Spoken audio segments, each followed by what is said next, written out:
কাল থেকে দেব আর শুভশ্রী যেখানেই তাকাচ্ছি সেখানেই একই পোস্ট, দেব আর শুভশ্রী।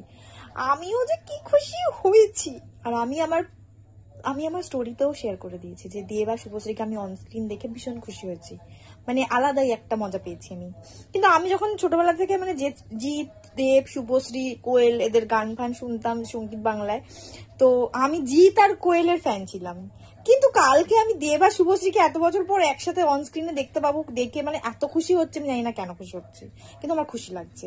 তাই বলে কিন্তু আমার এক্সের কথা আমার মনে পড়েনি, মানে চাইও না মনে করতে, কিন্তু ওই আর কি ভাল লাগছিল ভাই, ভীষণ ভালো লাগছিল। আমি ভীষণ খুশি হয়েছি দুজনকে একসাথে দেখে। আমিও তো ভীষণ মানে আমার মনে হচ্ছে যেন আমি ওখানে থাকলে ভালো হতো, মানে আমিও চিল্লাতাম দেখা যাচ্ছে দেব শুভশ্রীকে আবার অন স্ক্রিন। কালকে যা হচ্ছিল স্টেজে সেই ভিডিওগুলো যখন ভাইরাল হচ্ছিল, সেরা।